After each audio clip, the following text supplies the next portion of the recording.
Hey people, hope you're doing well. Just trying out my front-facing camera for the first time, and also another video which I want to do throughout the day, just filming little bits and bats. So, peace. This is my spot for people watching. It's quite quiet today, but usually there's a busker going on over there outside Marks and Spencer's. It's usually, see the homeless person over there. It's quite quiet Wednesday today.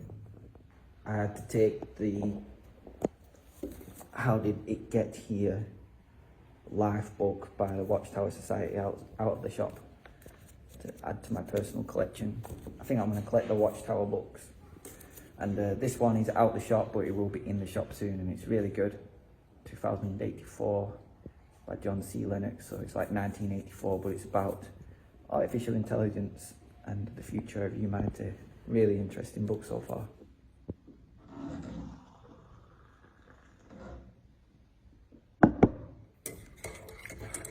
Lots of fresh books in just now, loads of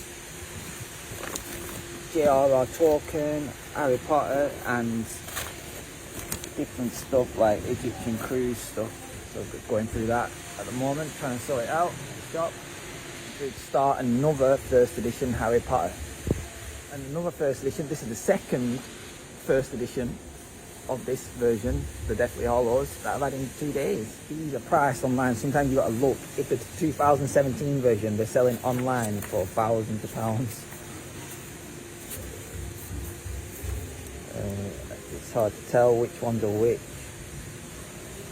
2007 version, sorry, yeah. And this, you know, you never know, but it's at least in the double digits. But depending on which version, what quality you got, you can get, I've seen them online for up to £5,000, seriously, no joke. Robert O'Neill in today. Robert Neal really like these witchcraft books. Once again, filled up the top space with fresh books today. Overflowing over into this area. Most packed out bookshop you've ever seen. Currently on a mission to find the Great Gatsby. Just found some more. One of them is Stephen King, so there's a winner. It always blows my mind how many books there are in the world. Every single one of these books obviously tells a story, but how many people do you know that's published a book? And then if you think about how many books people have on average, it's just incredible. People usually own at least a few books. So the book to people ratio just blows my mind. It makes me think that our history is further back than we know about. Let's get a sandwich. Freshly sandwiched, guys.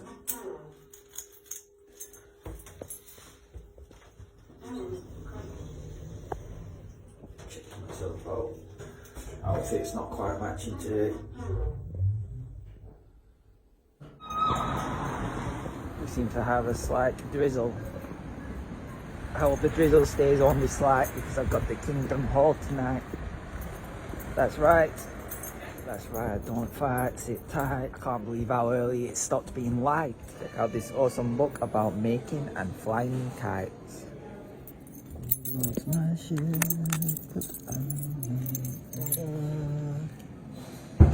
Wait a minute. 20, 30, 40, 50, 60, 70, 80, 90. 1, 2, 3, 4, 5, 6, 7, 8. 99 pence. Someone only paid 99 pence. I've been thinking we need to have a loss prevention strategy, maybe a vigilante group of observers who stand in the background looking inconspicuous.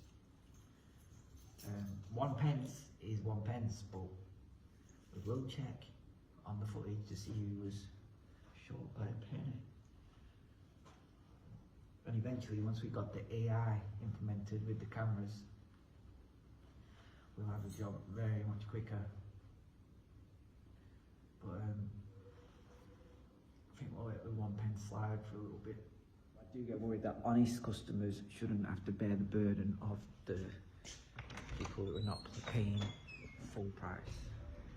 So even a penny, we will look, and eventually we'll have some sort of decision of how to deal with this issue. For tomorrow's Freshing books, we got all of these on the top, and we have a lot more, like all of these were in today. Lots of the ones at the back, at the top. I think a lot of Dick Francis in today. Some other, there were 1 or 2 vintage books. But because I just didn't want, I want this bit clear for the majority of the day, just to make it obvious on the method to pay. Which reminds me, I've got a lot of books on poetry. You know, poetry books do very well. Some standard books, because I've got to set this up. I've set this up as a non-profit, so anything I make over the rent gets spent on books. And as you can see, that was a good idea, because we've really outgrown the space, and we've got absolutely thousands and thousands of books free from the pulp. So, and each day I'm getting to, with a bit of a bigger budget, actually travel further out and bring the books back here to Burnley. So one of the things I'm going to do is make sure that when I do set up these multiple stores, because we're going to get hopefully another store in Blackburn. I'm thinking of doing another store in Accrington next year. Lots of places, basically anywhere I can find that there's a bit of a lack of bookstores. I basically want to open a bookstore there, and by this time next year I want to have like a handful at least, maybe into, you know, across the world, franchised out somehow. But until then, this is our main store. But what I was going to say is, because it's a non-profit, we won't be making it so one store will fund another store. They'll actually all be set up as independent places. So you can be rest assured, you put money into this, it puts money into this one. It doesn't put money into the one in Blackburn, doesn't put money into the one in Accrington. They might buy, like if I was to, for instance, put stock from this one into the one in Accrington, it wouldn't just be transferred over without no cost. I'd actually put the money from the account in the Accrington bank into the account in the Burnley bank. So each one is a non-profit for the local area. That just basically stops, like, people, there's not wrong with helping the other areas, but generally, if this one was to earn, you know, £100 in a week, and the one in Accrington was to earn £20 in a week, it wouldn't then be fair if I was then to spend, you know, £100 on the Accrington one and £20 on the Burnley one. It would make more sense to spend £100 on the Burnley one, £20 on the Accrington one. There might be something down the line where obviously we'll save money by, for instance, if we spend a bit of money on AI to get some artwork done, that can be split across them. We also get the research of knowing what books are what, and I'll make sure that the books are transferred across at a very fair price. So just thought I'd update you on that. Speaking of AI, I really like these books on AI, and a lot of this is what I'm doing is I'm trying to get market research for what my next book's going to be about next year. I've got a series of books coming out to follow up from this book, Guide Through the Apocalypse. And one of the things that people always ask me is it written by AI? And it actually was published way before ChatGPT was the first half of it, which is down here. See, that's a little addition. That's actually the first half of this, and it's a bit unedited in comparison to this one. And that was done before ChatGPT came out, and there was a little bit of AI used in picking out the chapter titles, but other than that, there's actually, I just wouldn't find it fun to read an AI written book, or to publish an AI written book. I mean, maybe, I've done some AI written documentary stuff, but anyway, what I'm going to say is the next book is going to have a lot about artificial intelligence inside it. There's one of them called the Living Books that I'm working on. Well, that's not what it's going to be called. It's got a theme about living books within it, like a chapter of it. And these are these artificial intelligence books, which are literally like these robotic animals that have been on the earth for trillions of years without us knowing about it, and they live amongst the shelves, like they're camouflaged in. So here you have all these normal books, real books, but amongst them you might have a living book, which is actually a life form that lives on the shelf, and it lives off brainwashing us. So all its form is a living being that's just naturally occurred. That's part of the story anyway. So maybe it starts out as just one page that naturally forms, and then it becomes a full-on life form, like a butterfly or something. One that doesn't move, or moves very, very slowly when people aren't looking, like the characters from Toy Story. But over trillions of years manages to brainwash us into believing it's a real book. And the things that are written upon its pages are purposely decided with the pirate in the market, because it's Halloween tomorrow.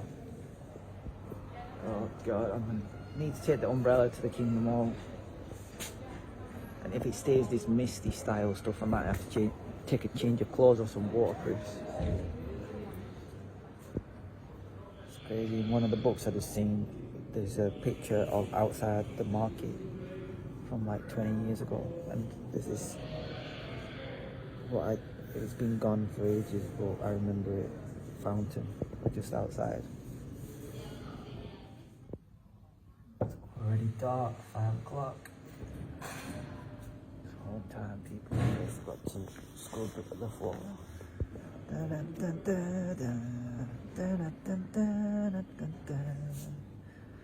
So every day, give the floor a scrub at the end of it. Because I don't want a sticker. Oh god.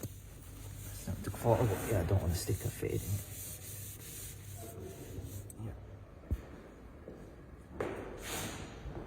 Go past that market square picture where the fountain were. I'll show you it. Oh my god, it's dark. Oh, please. Market square is just up here. You can go out the normal way. It's where I stood earlier, like looking out. But, it's just a fountain. It's like such a distant memory. I actually remember when it was removed, because that picture is from '84. So the fountain, I think, was there at least another 10 years later, something like that. Because I remember being sad about it being removed. I remember running across the petals. Yeah, I guess the fountain was like here somewhere. I don't know whereabouts, but somewhere around here. I think these buildings are all like pretty new. And maybe in the middle of that, maybe that is built over the fountain. I'm not sure. But looking at the picture, it looks like the stairs that go down over there are now covered up by the entertainment shop. And the fountain, I think, was like in the middle of that, maybe. It makes sense, wouldn't it? I wonder if, I've never even been in that cafe in my life. But I wonder if in the middle of that cafe is a fountain. Bumped into an old friend. It's good to see him. Today just seems like a really long day, guys. Really ready for this Bible study tonight. The Watchtower meeting. I'll take that copy of Evolution versus Creationism. Race against time, guys.